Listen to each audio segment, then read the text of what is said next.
Hey y'all, it's Nick, and welcome back from your spring breaks. I'm recording this video on Wednesday, March 20th, and I want to apologize. I probably should have had this video up on Monday, March 18th, but after spring break and kind of falling out of my rhythms, I just didn't quite keep on my typical pace. But in this video, I just want to go through the week of March 20th through March 26th.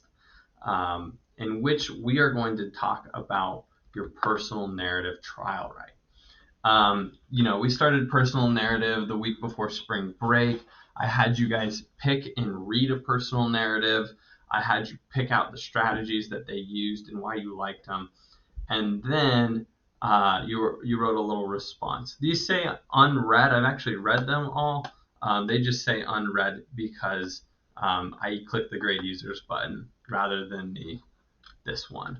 But anyway, it was really fun to read these and to grade them. I should have grades completely updated, but it leads us naturally to our next step, which is talking about a device within narrative writing that I really want us to focus on as our select skill for this class, and then implementing it in a trial write.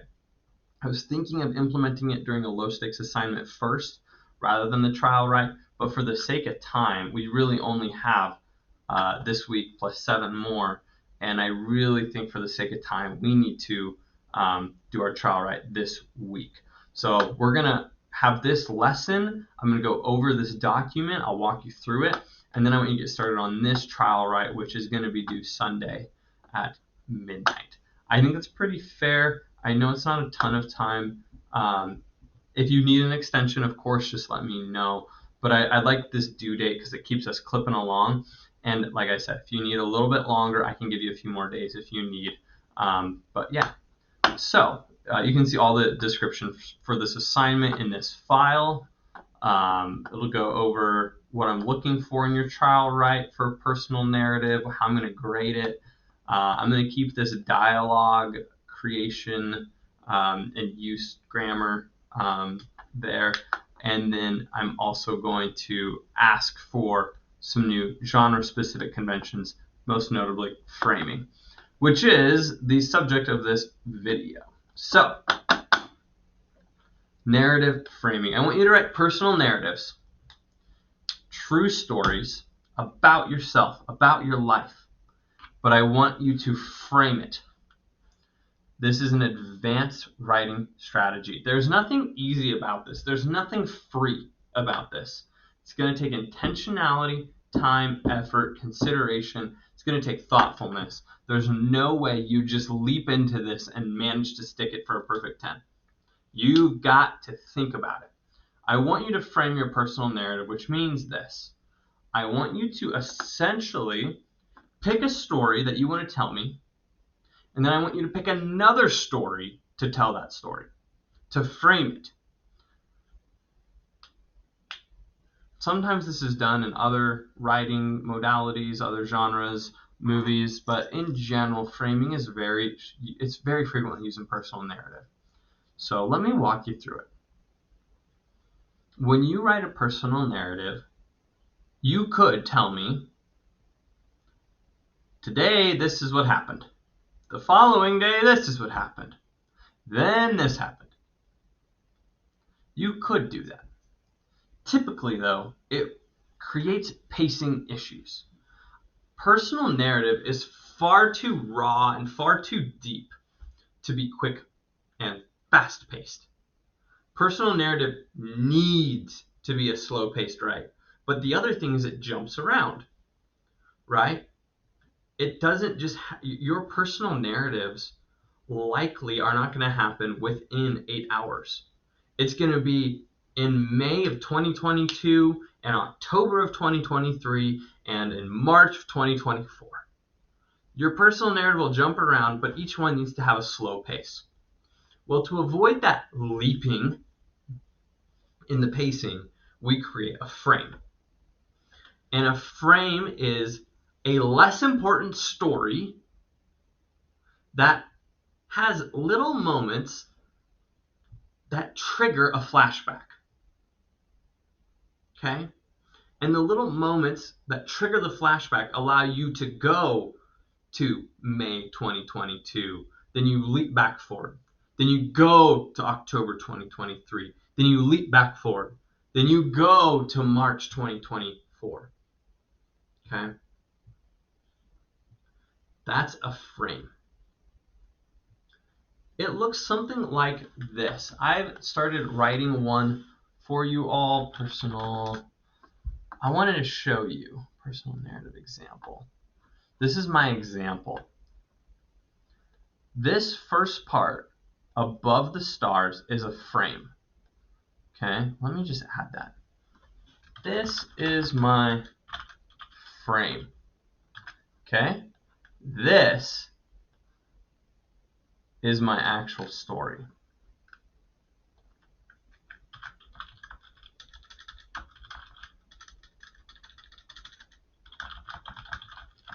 Let me explain. I start with my frame. The nurses forgot to turn the surgery bed off. The sound of breathing, of filling metal and cloth lungs, followed by an intense exhale, pulsated through the room. It was 2 a.m. I was tired but not delusional. Tate, my newborn, was crying. I couldn't get him to stop. Pulsing machines, a crying newborn. My wife slept, I think, in her hospital bed, several feet from me. She could sleep through anything. She had lived through 2 days of agony, and there was no energy left in her body to keep her eyes open. People always said that a mother would always wake to her baby's cry. But after the nightmare of the previous 48 hours, I learned that sometimes sleep isn't a choice.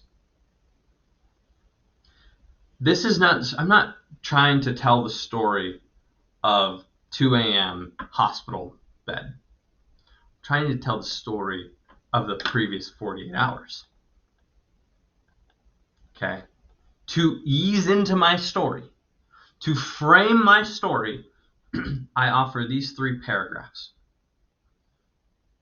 In a way, this is kind of a cause and effect, but I'm starting with the effect. Now I'm going to go to the cause. I flash back. I flash back 48 hours.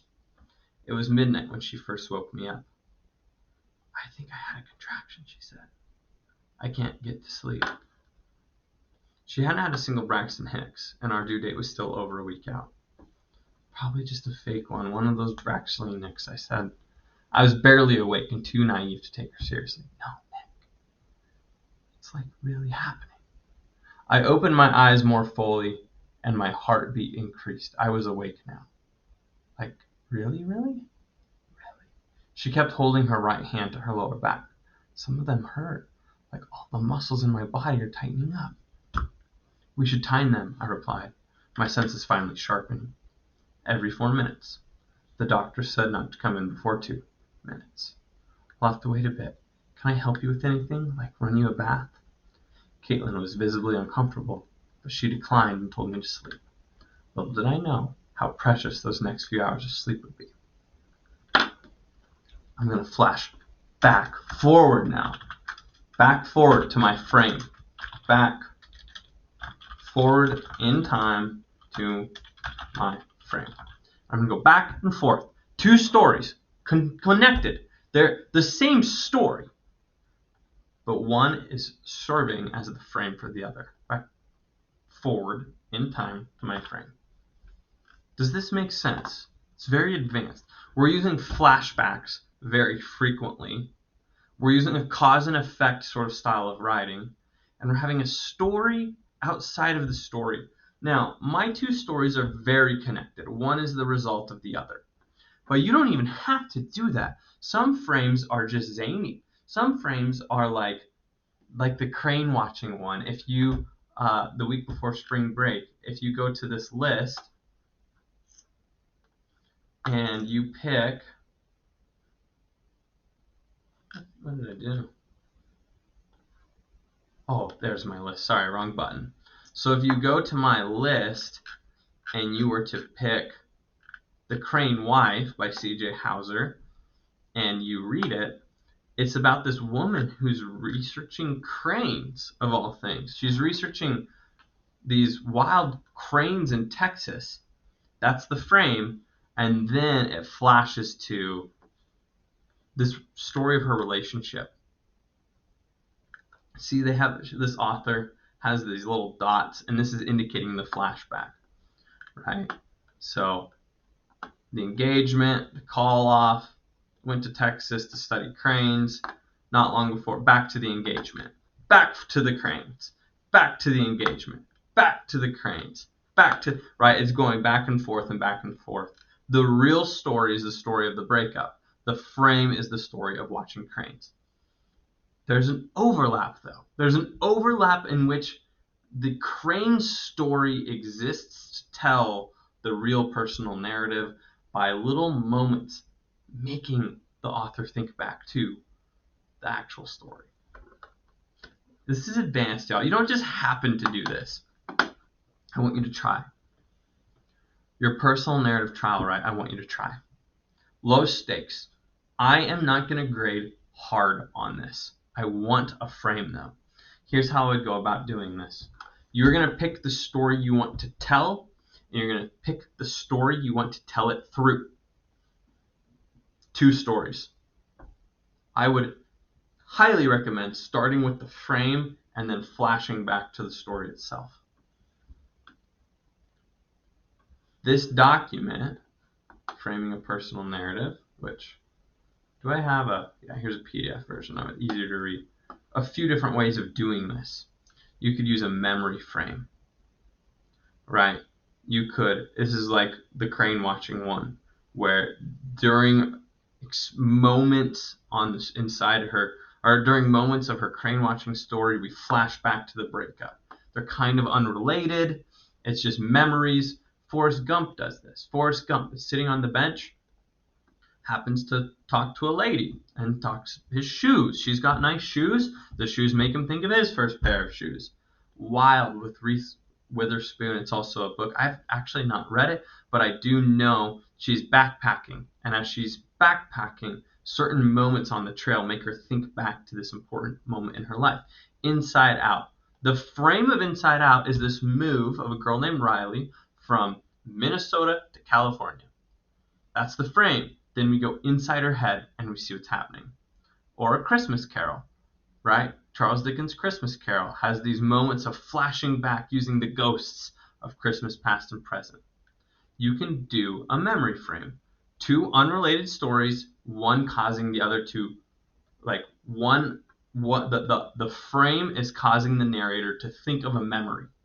That's why it's called a memory frame. The other example is a climax frame. This would be, you're actually starting with the climax of your story as the frame. The conclusion of your story is the frame, and then you go, now how did I get here? How did we do this? Great example of Megamind. He's falling to his death. And as he falls, he says, you're probably wondering how I got here, falling to my death. Let me tell you everything. Emperor's New Groove, same thing. You're probably wondering how I got turned into a llama. How I Met Your Mother. Kids, sit down. I want to tell you how I met your mother and why I'm getting married. Slumdog Millionaire. Oh, y'all, I love Slumdog Millionaire. This is such an amazing movie. He's about to win Who Wants to Be a Millionaire, and each of the questions is leading to that point, but each of the questions he answers go back in time to a moment in his story. This just adds so much, you guys. And when done properly, framing your story, it adds foreshadowing, it adds flashbacks, characterization, circular pacing, and in media res conflict so much. So I want you to try this. I also realize this is hard. You got to email me if you need help. You've got to email me if you need help. You've got to reach out. Okay. If you don't have any questions, I want you to just get to it and try. Personal narrative trial, right? Due Sunday. Check out the description here. You got 4 days, 11 hours, not a ton of time. Email me if you need an extension or if you need help. That's all I got in this video, but I hope this gets you all up to speed, and let me know if I can be of assistance. Cheers.